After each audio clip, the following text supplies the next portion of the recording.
Our last half hour, I think, is one of the most exciting ones. We've got Salt River Project here, and I cheated. I looked at their PowerPoint. Amazing, a lot about our area. We're going to get down to us now. And the information that they are bringing to us is vital. So without further ado, I'm going to have Carter come up, do a little announcement on him, whether he likes it or not. Since I can find it. Carter Benton is a water programs analyst for Salt River Project. He's new to SRP starting August 2022 as the only employee based in the Verde Valley. He has been learning a great deal about water rights and communities that make up the Verde River watershed. Carter's role includes developing and maintaining relationships with key partners in the Verde Valley, as well as assisting and implementation of solutions to waters-related issues in preparation for the general stream adjudication. Verde Valley Certainty Initiative Historic Water Use Agreements, and they'll talk about that. Prior to SRP, Carter worked in agricultural real estate for 20 years, primarily as a consultant for Grano Group Incorporated in Phoenix. And that role, he worked on valuing ranch conservation properties across Arizona and New Mexico. Here's Carter. Thank you. My mic work? All right, I've got a lapel mic. Yeah. Great. Elijah hooked me up with a lapel. Thank you. Well, good morning. Well, no, good afternoon, everybody. I'm Carter. Thanks, everybody, for having me here. I got a question about the real estate market. What is the whole resale market like right now as compared to a year ago? Is it the same? Is it lower? Is it slower? Have prices changed? Slower. It's slower. Have prices changed at all? Yes. A little bit or significant? More than a little bit. Okay. Fair enough. I'm, getting out of real estate. I have I'm jonesing for a little real estate information. So anyway, as she said, I worked in real estate for 20 years, primarily in ag, for a company called the Ganado Group out of Phoenix. Some of you might have known my boss, Tom Ralston. He did a lot of ranch work, especially up here. But now I work for SRP, and my rookie year's over, so all my mistakes are on me now. First of all, I want to tell you what SRP is, okay? And the best way to do that is probably to share our mission statement. So the mission statement is SRP delivers high-value electricity and water for the benefit of our customers, shareholders, and the communities we serve. Well, how do we do it? Well, I'm going to focus on the water portion of our mission for you guys. SRP accomplishes its mission partly by managing water resources which are diversified, means we have multiple types of water and multiple options. They're reliable. SRP has a legacy of dependable service to its customers, and they're resilient to both economic and environmental changes. But who are we? Well, SRP is the largest raw water supplier in Phoenix, the Phoenix metro area, delivering approximately 800,000 acre-feet of water per year. As the nation's third largest public utility, SRP provides public power utility. SRP provides reliable, reasonably priced electricity and water to more than 2 million people in central Arizona. As you'll see from my portion of the presentation, we are an organization with a rich history of collaboration and public service in this state.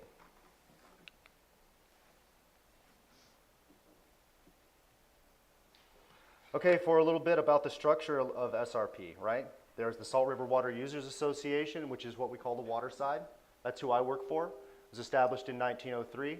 It's a private corporation, one of the first reclamation projects under the Reclamation Act of 1902. Then there's the power side, the Salt River Project Agricultural Improvement and Power District, established in 1937, a political subdivision of the state of Arizona, and it allowed for the growth of power generation and service.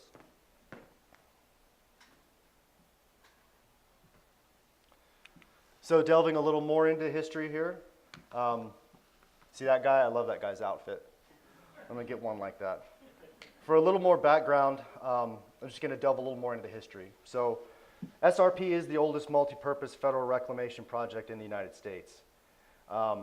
As far as the association goes on the water side, during the 1890s, landowners in what was to become the association's service area asked the federal government to protect the Salton River watersheds. That activity is part of what led to the creation of the U.S. Forest Service in 1905, which makes up most of the watershed.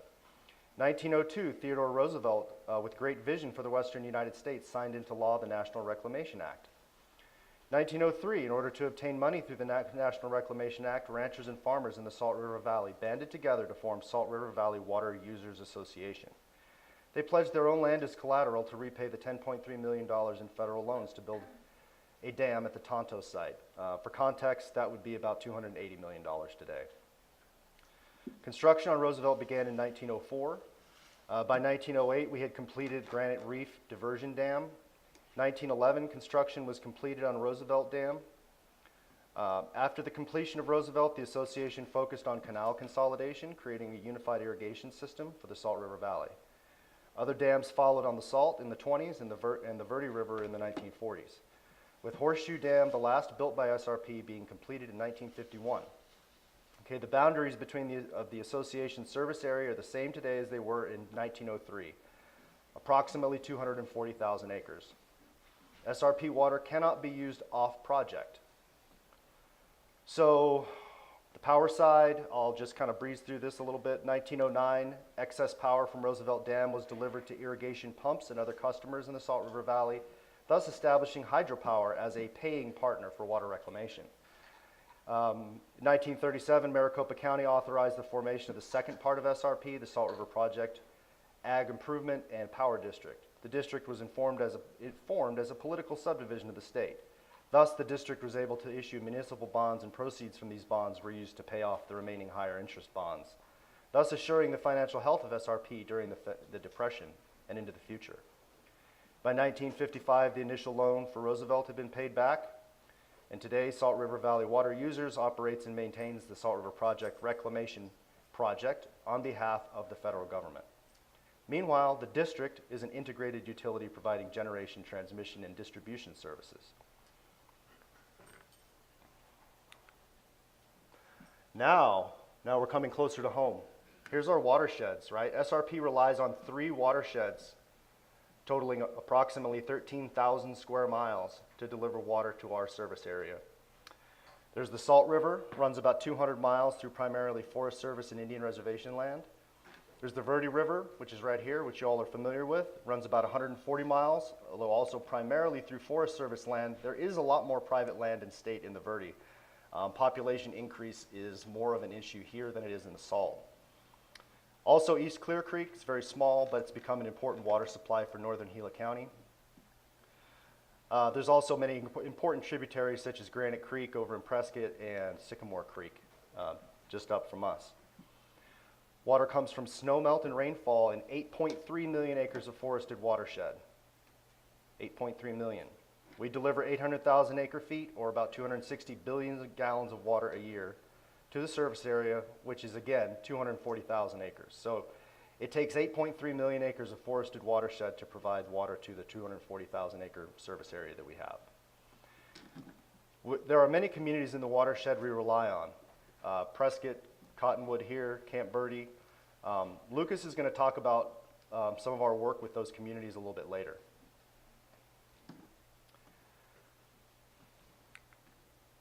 Okay, so a little bit about the reservoir systems, the reservoir system, excuse me. In order to provide a reliable source of water to our customers, SRP operates 4 reservoirs on the Salt, including Roosevelt. There's 2 dams on the Verde, no hydropower on for the Verde dams, and the one at East Clear Creek, known as Cragen Reservoir. So the Salt River dams were built primarily in the 20s. The smaller dams, Mormon Flat and Stewart Mountain, Horse Mesa, I think, were built primarily for hydropower. The ones on the Verde looks like they were built, well, Bartlett was started in 1939, basically the 1940s, and then we acquired Cragen in '65. We didn't actually build that one. The 3 smaller dams, like I said, on the Salt were for hydropower. Even though Horseshoe Dam was the last to be constructed by SRP, our newest is Cragen. It was built by Phelps Dodge Corporation. We acquired it in 2005 as part of the Gila River Indian Water Rights Settlement approved by the Arizona Water Settlement Act. That agreement settled water rights issues and allowed for the transfer of C.C. Cragen Reservoir from Phelps Dodge to SRP. Now that water stored behind the dam is used for the benefit of SRP and its shareholders, but it's also being used to meet the domestic demands, municipal demands in northern Gila County. So, moving down, a little more about our delivery system. You can see the Verde River up here. You can see the salt coming in here. This is our service area, 240,000 acres. All right, well, since I just talked about the sources of water, right, now I'd like to show you how they work together to create a dependable supply. In this slide, we have SRP water service area with surface water coming in from the Salt and Verde. A little bit about our delivery system down in the valley, about 131 miles of canals and 1,000 miles, over 1,000 miles of laterals in the Salt River Valley. It's an historic system. It's built partially on the remains of an early native-built canals. It's entirely gravity-fed. However, it's also a state-of-the-art system. Digital as well as analog technology is required to keep it running 24 hours a day, 7 days a week operations. SRP's canal system is also interconnected with CAP. We saw a slide on that earlier, allowing Colorado River water to be delivered to contract holders to our recharge facilities. We are working on a reverse of that, SRP to CAP interconnect, but it's not done yet. So note that we do not manage any Colorado River water. We just help deliver it down in the valley. So moving on to some really current events. Water resiliency. Modified Bartlett. Modified Bartlett was talked about earlier, and I'm going to just describe a little bit about our process here. SRP's Horseshoe Reservoir in the Verde River has lost around a third of its capacity to natural sedimentation since it was constructed. Keep in mind, Horseshoe is just up from Bartlett. This reservoir is an important reservoir to SRP due to the relatively small reservoir capacity we have on the Verde. So each acre foot of capacity of sediment is 1 acre foot that we end up having to spill, for instance, last year, and we can't conserve for dry years. This reservoir is important to the city of Phoenix, we're talking about Horseshoe, because they paid to add the spillway gates, which increased the capacity by about 75,000 feet. Okay, that's known as gate water. Phoenix's gate water is an important supply for the city, and they can use it outside of SRP's service area. SRP and the Bureau of Reclamation conducted a stakeholder-driven process that involved a diverse group of nearly 80 individual organizers ranging from environmental NGOs, municipal water providers, land and resource management agencies, tribes, and ag water users to identify potential options to restore capacity lost to sedimentation. Through this process, the recommended options were to raise Bartlett Dam by between 64 and 97 feet, increasing total storage capacity on the Verde River by up to 350,000 acre feet. This would also come with the reoperation of the system that would improve overall sediment management for maintaining capacity in the future and create opportunities for improving habitat at Horseshoe Reservoir. SRP is working with 20 Central Arizona water users, including nearly every valley community within SRP's service area, to invest in the planning and potential construction of an enlarged Bartlett Dam on the Verde River to make available additional water supplies that could support an additional 1.2 million people for at least 10 years, or at least 100 years, excuse me. SRP Reclamation and the 20 funding partners have initiated a federal feasibility of modification to Bartlett Dam. The study will be used to make a recommendation to Congress on whether or not to authorize the construction of modified Bartlett Dam. And just as a note for why we think it's so important, in the winter of 2023, we had to release 405,000 acre feet of water, 405,000 acre feet from the Verde River reservoirs because we lacked the capacity to store it.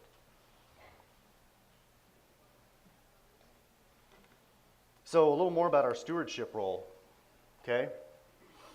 Modified Bartlett is part of SRP's stewardship role for sure.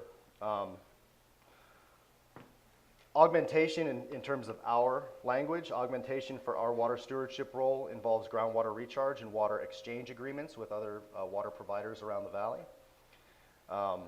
It involves maintaining a reliable water supply, which is why I have so much to do when I talk about, I have so much to do is trying to talk to you guys about adjudication and other things like that. Indian water rights settlements, collaborative approaches to conflict resolution. Those all have to do with water reliability, as the other speakers have pointed out. Improving watershed health and function. That's another important part of our stewardship role. We contribute to several things that help, several movements or I guess, programs that help forest health and restoration. We also contribute to research and education involving those. Planning for future development and growth. SRP also participates in regional planning efforts, actively plan for new supplies, perform legislative analysis, and provide an input for the lawmaking process. Okay, so just a little bit about our shareholder rights. The surface rights, of course, are first in time, first in right. We've all heard prior appropriation before. We have dates from the 1860s to the 1910s.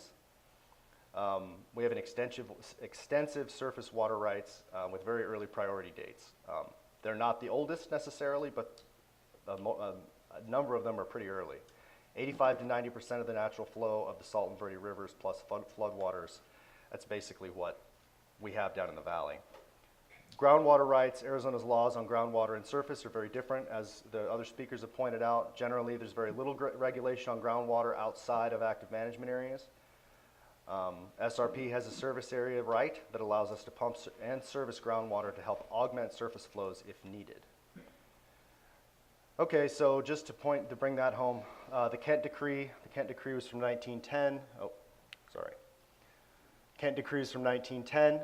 The Kent Decree granted the normal flows of the Salt and Verde River to SRP users, allowed the full, the normal flow.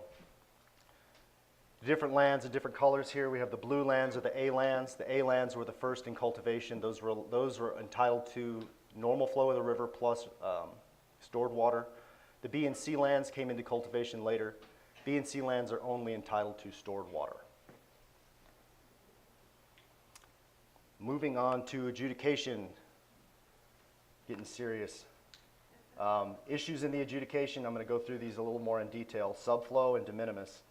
Subflow, you've got the issues of delineation, okay, and then you've got the individual property owners, cone of depression and depletion tests.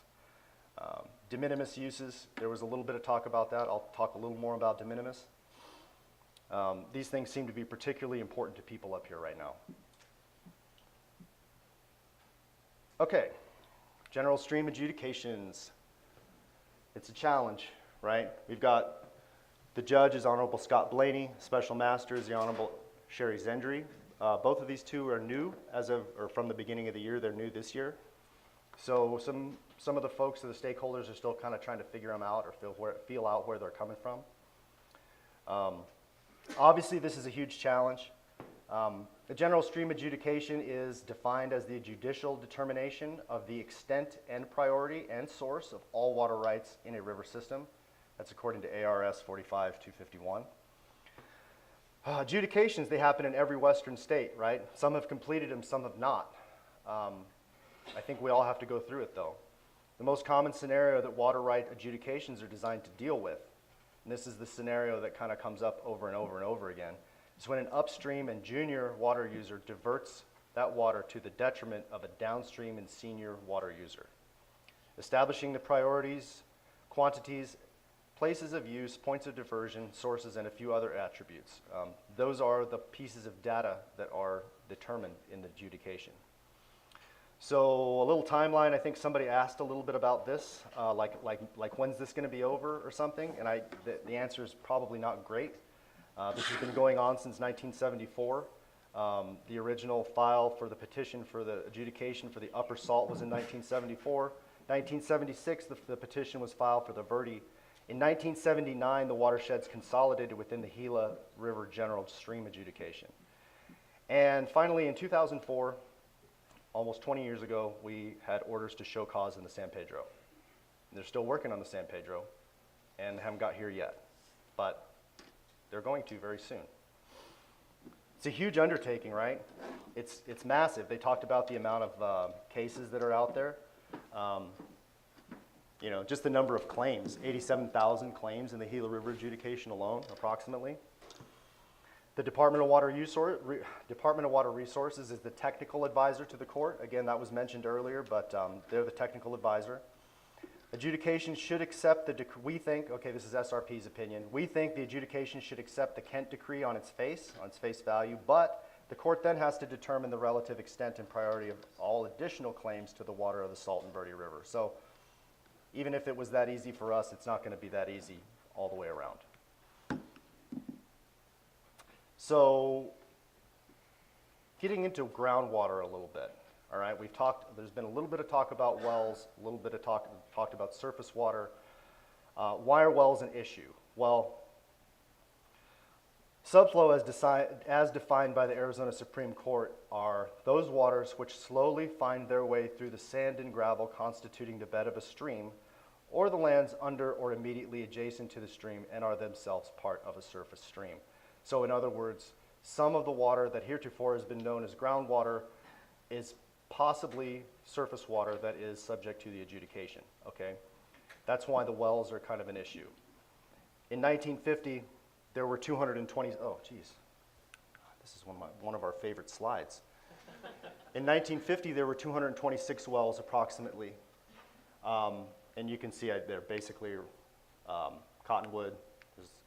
Are there any down here? There should be some down here in Camp Verde, but very few. Fast forward to 1974, the beginning of the adjudication, there's already 1,630 wells. That's pretty significant. And notice where those wells are too. They're all along the main stem of the Verde and along the main tributaries. Now, fast forward to the present time, or very close to it, there are almost 10,000 wells in the Verde Valley now. So Cottonwood, Camp Verde. Yeah, population growth. I mean, this is a really nice place to live. We don't want to tell people no. But man, it's hard. So the subflow report initially came out in 2021. The adjudication court's been working on the subflow issue since the 1990s. Parties have submitted objections to draft of the Verde River subflow delineation. So I think that's where we are now. They have submitted objections, and they haven't submitted a final report yet for subflow. Subflow is not a new concept in Arizona or in the adjudication court. Subflows existed in state law in Arizona since 1931, at least. That's 1931. The Supreme Court defined subflow. I already read that, never mind. What about the test for appropriability, though? So the test for appropriability, the test to determine whether or not it's actually you're pumping subflow or not. The test for appropriability is, does drawing off the surface water tend to diminish the subsurface water? Does drawing off the subsurface water tend to diminish appreciably and directly the flow to the surface stream? If so, the water is appropriable or subflow. It's otherwise designated as groundwater and is not appropriable. The concept of subflow has evolved quite a bit since 1931.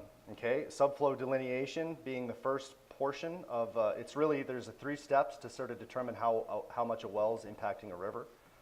There's the subflow delineation, which is at least partially illustrated here on this. This is a map from ADWR's website that shows the subflow area for the main stem of the Verde River. They have since added the tributaries into this, and I think during our Q&A, we're going to access the ADWR site, and you guys can see what it looks like now that they've added the tributaries in there. But subflow delineation is the first step. Then comes the cone of depression test. All right, that's an individual test for an individual landowner, which determines whether the cone of depression intercepts with the subflow. The third test is a depletion test, and that is used to determine on those wells which are pumping subflow how much of it is subflow and how much of it is groundwater. I don't have any idea how they do the depletion test. People ask me that, and maybe Lucas will have a better idea. I don't have any idea. But they do have that test available. The report, the subflow report, it seeks to answer a jurisdictional and burden of proof question of whether a well is impacting the flow of the river. If the well is in the subflow zone, it is presumed to be pumping subflow. Okay, there was a question here earlier about, and the gentleman I think was basically right on, that if your well is in the subflow zone, it's going to be up to you to prove that it's not pumping subflow. But if a well is outside the subflow zone, it's going to be up to somebody else. If somebody else thinks that your well is impacting the river or something, as long as your well is outside the subflow zone, it's going to be up to them to prove it. The subflow reports, like the one, the draft from 2021, they don't answer everything, right? They only answer a few things. They only answer really whether the well has a legal, they don't answer whether the well has a legal basis for a water right, okay? It's likely that well owners are going to need to demonstrate that they have a legal basis for their water use from a well. Whether the well's quantity of water is small enough to warrant a summary adjudication is another matter, and I'm going to talk about that now. The court's currently evaluating whether small water users warrant a summary adjudication. I think Sarah touched on the idea of summary adjudication in her presentation. But that brings us to the de minimis report, which the original draft was filed last fall. It's an analysis of the types and quantities of small water uses to determine if summary adjudication is warranted. 4 factors they take into account are water availability, the number of uses, or the number of potentially de minimis uses, the extent and impact of these uses, and the costs and benefits of a complete rather than abbreviated adjudication of these small uses. Note the quote there at the bottom, summary adjudication does not exclude any class of water users from the adjudication. That was from the former Special Master Harris.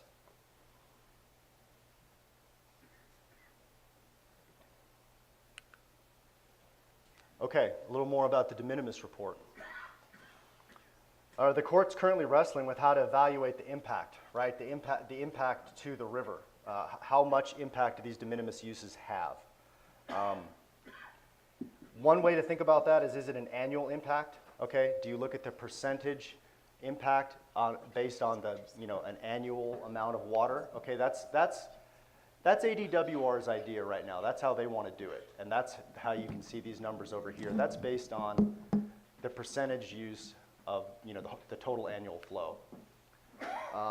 Or, and this is SRP's perspective, should it be a percentage of the impact of when the river is at its most critical time, such as June?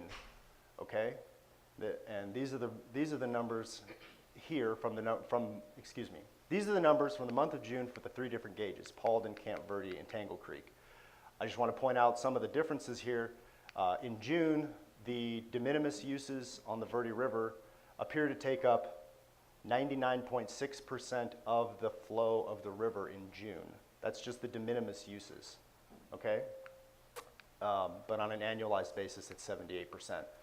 So the question is, obviously each de minimis use is de minimis in itself. Altogether, they may not be de minimis, though. Taken all together, they might be a serious impact on the river. All right, but ADWR is still evaluating this and thinking about it.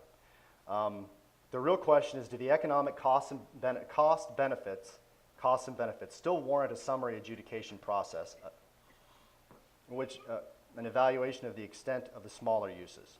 All right. So some of the quantities that have been put out there by ADWR are domestic wells of 1 acre-foot or less. That's what they're considering.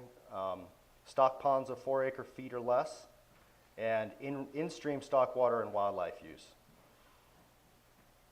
All right, summary adjudication is not some things. It's not a ticket out of the adjudication for smaller uses. It's not a ticket out of enforcement of junior water rights. I have another quote from Special Master Harris. Summary adjudication does not exclude any class of water users from the adjudication. I already read that to you guys, sorry. It's a way to establish it's not a valid legal basis for an appropriable right. All right?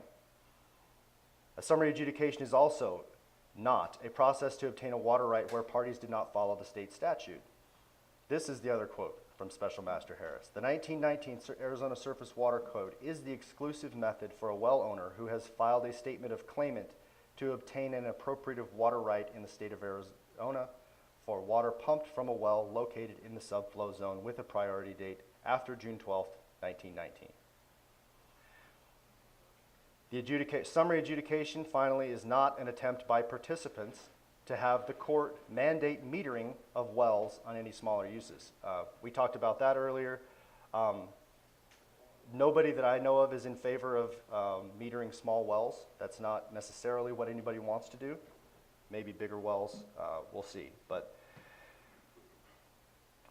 so the question really, I guess, probably the biggest question they're trying to figure out is the impact of these uses as a percentage of estimated use versus the available flow. So it's really the question, I guess, goes back to is do we look at it when the river is really critical in June, May and June, or do we look at it as an overall percentage? Again, ADWR is going to come up with that. So what's next? Well, the main stem of the Verde, the subflow, oral arguments start this month. Verde Tributary Subflow Report, that has been filed. The objections are to come out next month. And the Verde de minimis, I guess the trial, will start in July of 2024. Hydrographic survey reports, those are the big reports, right? When a hydrographic survey report comes out for your watershed, that's going to list all of the potential water rights. And then at that point, that's when users or potential right holders then start suing each other. That's when they more or less start lawyering up, I guess. So the Sycamore subwatershed's due in March of 2026. That just got pushed back. Lower Verde subwatershed, which is where we are, September 2027. And Little Chino in 2029. So that's all I've got for you guys right now. But I want to introduce Lucas. He's going to talk a lot more in more detail about what we're doing with the communities around here. And we will have questions afterwards. Thank you guys very much.